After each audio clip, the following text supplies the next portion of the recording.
Hoy, en Desde la Sombra, la historia de los transgénicos es de la evolución del poder en manos de una élite. Esta monstruosa maquinaria del mal, determinada y dispuesta por todos los medios posibles, someter al mundo entero bajo el yugo de su cetro.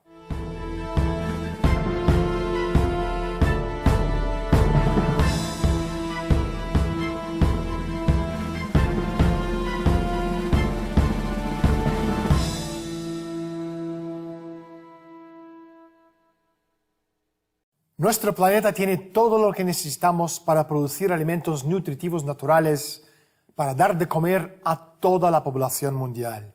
Sin embargo, 1.000 millones de personas en el mundo entero se mueren de hambre. Un número jamás visto en los anales de la historia. Entonces, ¿cómo puede ser que nuestro mundo se enfrenta a la perspectiva de una década o más de hambre en una escala global? La respuesta está en las fuerzas y grupos de interés que han decidido crear de forma artificial una escasez de alimentos nutritivos. Es una historia de la evolución del poder en el control de un grupo selecto en el que se puso incluso la ciencia al servicio de la minoría.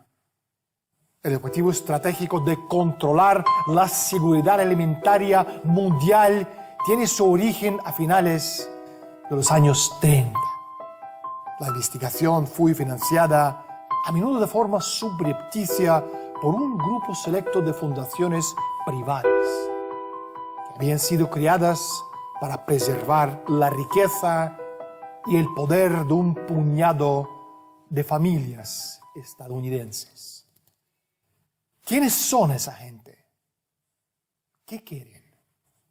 ¿Qué tiene que ver la familia Rockefeller con la reducción de la población mundial por un lado y con los transgénicos por el otro? En un minuto estaremos con William Engdahl, economista, experto de geopolítica y autor de un bestseller mundial, Las semillas de la destrucción. Pero primero, salimos a la calle y preguntamos a la gente su opinión sobre los transgénicos. Yo creo que son los alimentos que están genéticamente manipulados, algo así, pero tampoco estoy muy segura. Es un tratamiento que hacen a los productos de huerta. Los alimentos que son modificados. Si tú compras una manzana y le han puesto a lo mejor genes de peces. Alimentos que están cultivados con productos químicos que pueden dañar, yo creo, al organismo. Son productos manipulados genéticamente. Sí, son que no tienen marca. Yo creo que hoy en día en cualquier supermercado de comida modificada. Ni idea. Tiendas especializadas, pues ni se sabe. Los venden junto con los otros. Cualquier tienda, ¿no? En cualquier supermercado. En las mismas farmacias los tienen. Ni idea. Ni idea. No, ni idea. No lo sé. No sé qué es Monsanto, no lo conozco. O sea, suena Monte y Santo. William, bienvenido al programa. Hola, Daniel. Es estupendo estar aquí. ¿Qué te hizo escribir tu famosísimo libro Las semillas de la destrucción? Llevo estudiando la geopolítica del petróleo desde los años 70, así como la utilización de las fuentes de energía, con vistas al control de la economía mundial por parte de las poderosas familias Rockefeller o Rothschild, algo que comparten británicos y estadounidenses. A medida que fui investigando me di cuenta de que una de las innovaciones que más se promocionaban en los medios de comunicación era la de las semillas transgénicas, es decir, semillas con el ADN genéticamente manipulado y modificado mediante la introducción de genes resistentes a bacterias ajenas, creando así nuevas especies de semillas de maíz, de soja, etc. Esto se presentó como la solución para el hambre en el mundo. Así que me pregunté de dónde provenía realmente el concepto de las semillas transgénicas. Y mira tú por dónde. me topé con un nombre que conocía perfectamente, un ente que conocía por sus actividades de control del petróleo y de la energía mundial, o sea, la familia Rockefeller y la Fundación Rockefeller. Entonces vi que había 3 o 4 gigantescas empresas agroindustriales y grupos agroquímicos enraizados en la industria química que prácticamente monopolizaban el mercado estableciendo un cartel de las semillas transgénicas. Y comprendí que se trataba de una cuestión política. Empecé a profundizar en el asunto y cuanto más profundizaba, más indignantes me parecían los planes de la manipulación genética. Se relacionaban directamente con la implicación de los Rockefeller en lo que llaman eugenesia, es decir, exactamente la política racista desarrollada por Hitler y los nazis en el Tercer Reich. Lo que poca gente sabe, sin embargo, es que la eugenesia, practicada por los nazis, era financiada por la Fundación Rockefeller. Para la gran mayoría de los oyentes, todo esto suena a una auténtica locura. William, ¿por qué quieren los Rockefeller reducir la población mundial? A lo largo de toda la historia, los poderosos han conspirado sistemáticamente para conservar su poder o aumentarlo. La conspiración de los transgénicos se remonta a Henry Kissinger. Kissinger fue un protegido de la familia Rockefeller. Le debió su cargo no al New York Times, sino a Nelson y David Rockefeller y compañía. Gracias a estos contactos con los Rockefeller, Kissinger se convirtió en consejero nacional para la seguridad y ministro de Exteriores de Richard Nixon, es decir, el hombre más poderoso de Washington a mediados de los años 70. Kissinger dijo entonces, en plena crisis alimentaria y petrolífera, que si se controla el petróleo, se puede controlar países enteros, pero que si controlas la comida, controlas a las personas. Este ha sido el sueño de esas poderosas familias desde por lo menos los años 20, cuando los Rockefeller empezaron a financiar masivamente las sociedades eugenésicas estadounidenses. El uso de los alimentos como arma es una práctica antigua y se puede encontrar por lo menos hace 4.000 años en Mesopotamia. En Grecia, los cultos de Apolo, Demeter, Rea Cíbele a menudo controlaban el transporte de cereales y otros productos alimenticios a través de los templos. Roma imperial, a continuación Venecia, después el Ducado de Borgoña y las poderosas empresas holandesas y británicas de Levante, además de las compañías de las Indias Orientales y las compañías de las Indias Occidentales, siguieron el ejemplo. Hoy en día, la guerra de los alimentos está firmemente bajo el control de Londres, con la ayuda de socios subordinados, sobre todo en Suiza y Ámsterdam. ¿Qué nos podrías contar acerca del estudio recién cumplido de la Universidad Francesa de Caen acerca de las semillas transgénicas? El estudio de Caen por parte del grupo del profesor Seralini ha sido un terremoto en el mundo de los transgénicos y de las semillas blindadas, revelando la gran mentira de Monsanto. El estudio Seralini, llevado a cabo por un grupo muy serio en Francia, fue el primero. Y lo que encontraron fue que las ratas desarrollaban tumores cancerosos. Hay fotos en Internet. El estudio se publicó en una revista nutricionista de los Estados Unidos, una revista científica seria, y causó un grave dilema para Monsanto, porque tuvieron que desacreditar el estudio.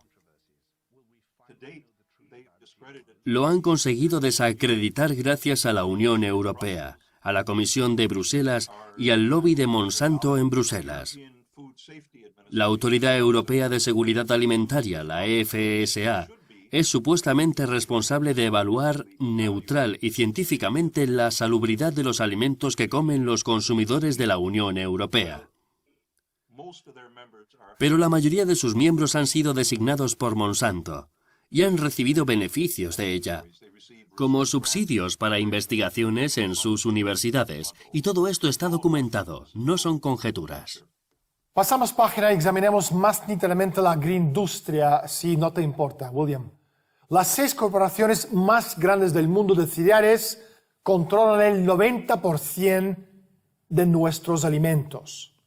¿Cómo es que permitamos a estas grandes mega, super, duper, puper corporaciones y una élite gobernante en la sombra controlar no solamente nuestros alimentos, sino la mismísima base de la supervivencia humana?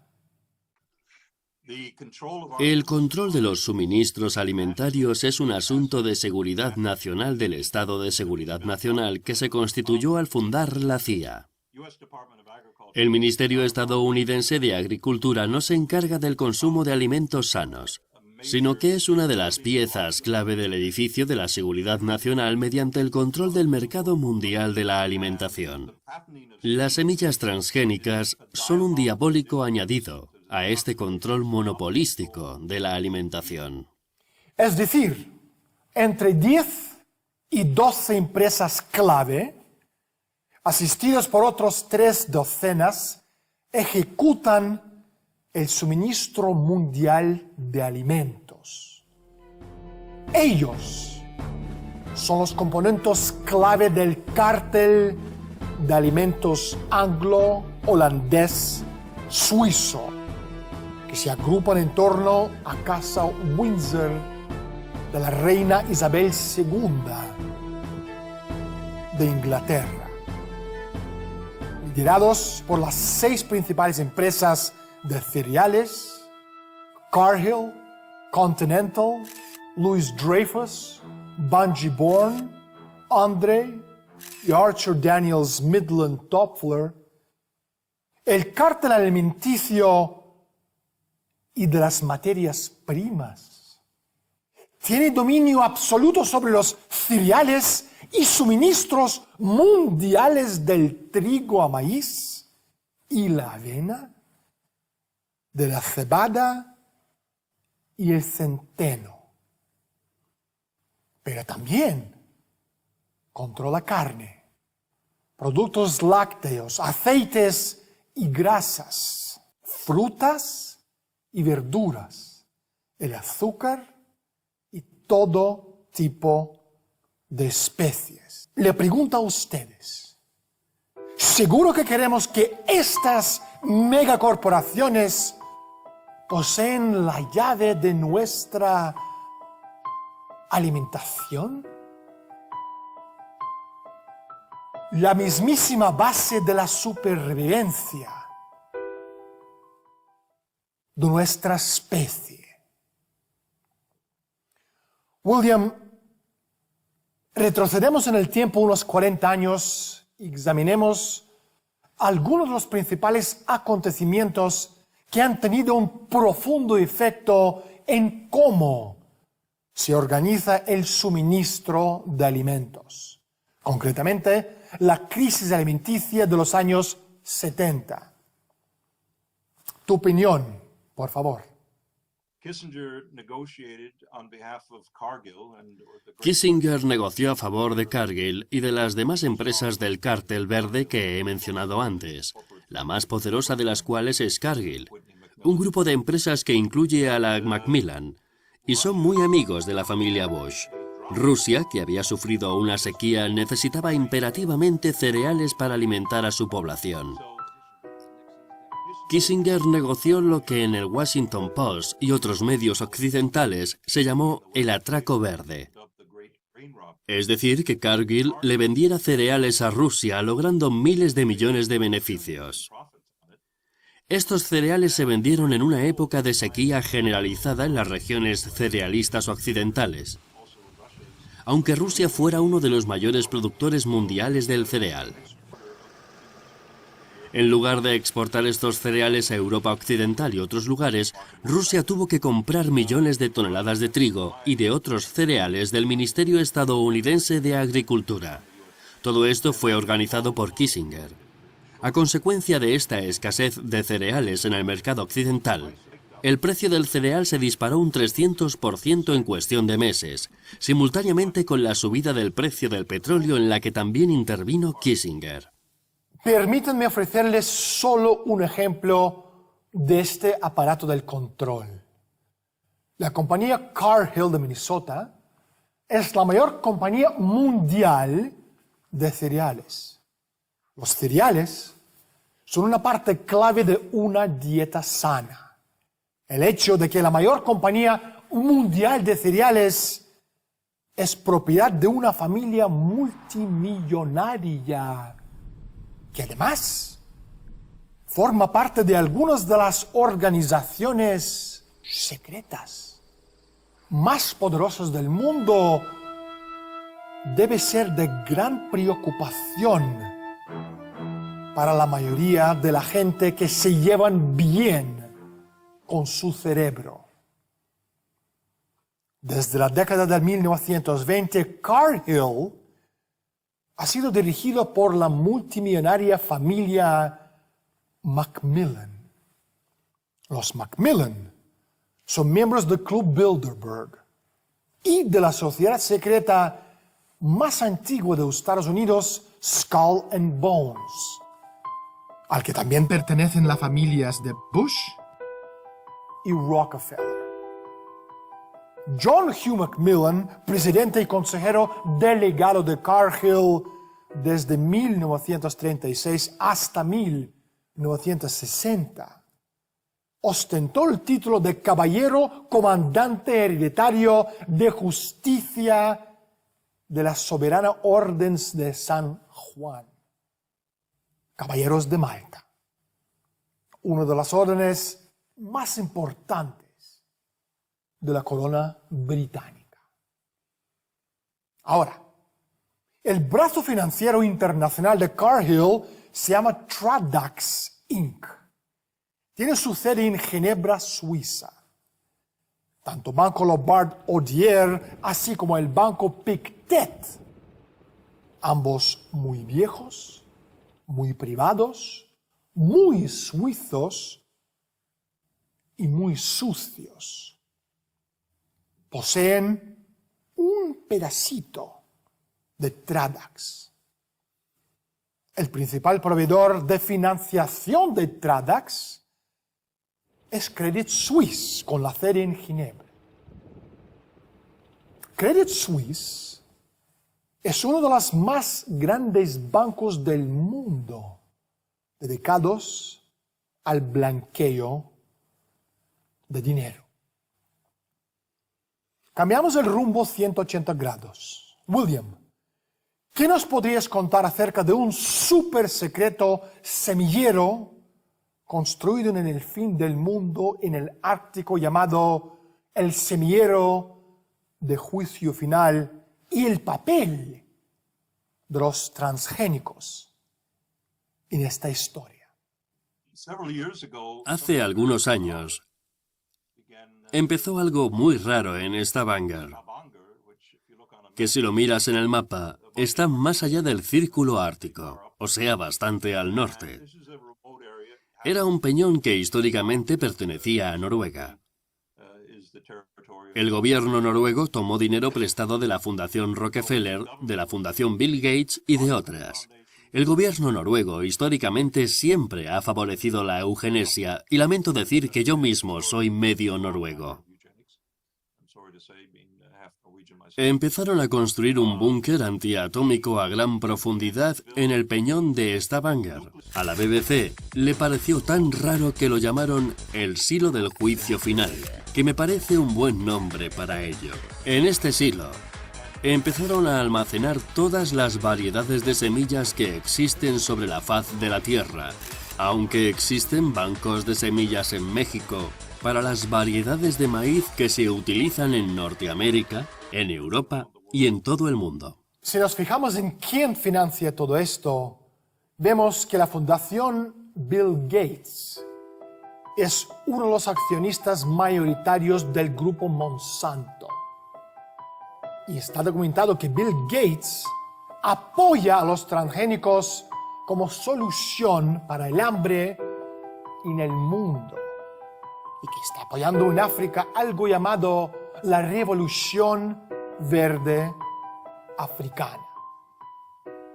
La Revolución Verde, en medio de una campaña de publicidad en medios de comunicación, supuestamente han salvado a más de 1.000 millones de personas del hambre, principalmente en México, América Latina, India y otros países seleccionados a través de la eficiencia del mercado libre durante los años 50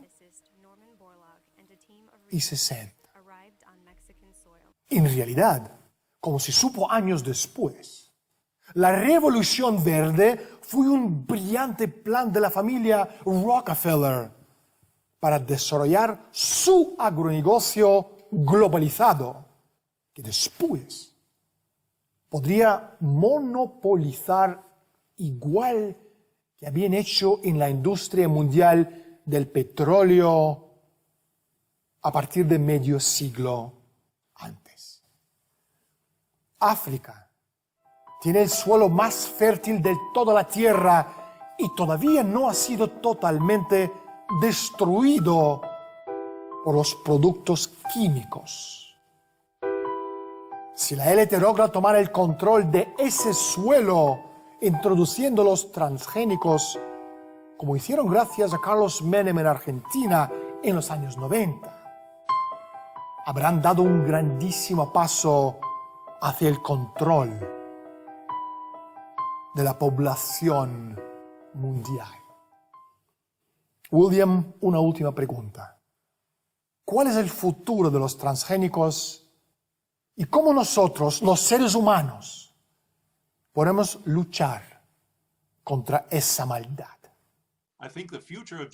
Creo que el futuro de los transgénicos, del que he estado hablando ya desde hace varios años en charlas en China, en universidades, en instituciones públicas, en Rusia, en donde hay un movimiento por los transgénicos sanos, y en Europa occidental, es que va a crecer la actividad en contra de estos transgénicos. La gente se está concienciando cada vez más de que consume comida no saludable, de que no hay argumentos de peso a favor de los transgénicos por mucho que George Bush, padre, sea amigo de Monsanto. El estudio Seralini fue un golpe cósmico contra Monsanto y compañía. Y creo que a largo plazo se recuperen de ese golpe, porque las imágenes de las ratas con tumores se extendieron por toda la red. Incluso aunque los burócratas de Bruselas que hacen dinero con ello digan que eso es acientífico, creo que el ciudadano medio tiene claro en su mente que hay algo malo en los transgénicos, así que soy optimista. Y en cuanto a lo que puede hacer la gente, sencillamente puede informarse. Se trata de nuestras propias vidas, las de nuestros hijos y nietos. Los padres tienen la responsabilidad de informarse de si les están dando veneno a sus hijos o cosas saludables y nutritivas, como era la agricultura argentina en los años 70. Creo que eso es lo que se puede hacer. No hay tiempo para más, William. Muchísimas gracias por estar con nosotros. Gracias, Daniel.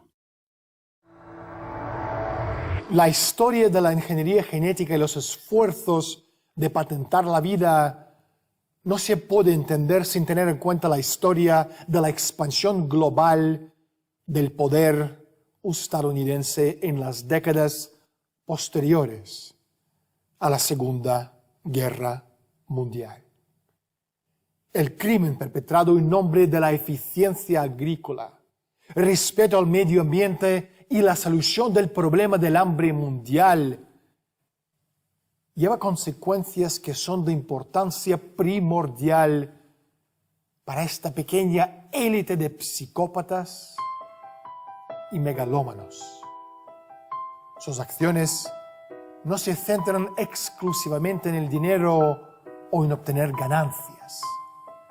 Su objetivo es más bien el control absoluto sobre la vida futura en el planeta. La supremacía con que los dictadores y déspotas en las épocas anteriores solo pudieron soñar.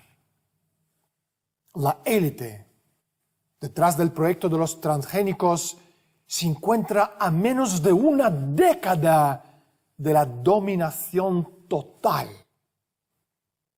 de las capacidades de los alimentos del planeta. ¿Es lo que queremos? No compete a Dios salvarnos, sino a nosotros mismos. Jamás encontraremos las respuestas correctas si no somos capaces de formular las preguntas adecuadas. Soy Daniel Stulin. Bienvenidos al mundo de Humo Espejos. Gracias por estar con nosotros y hasta la semana próxima.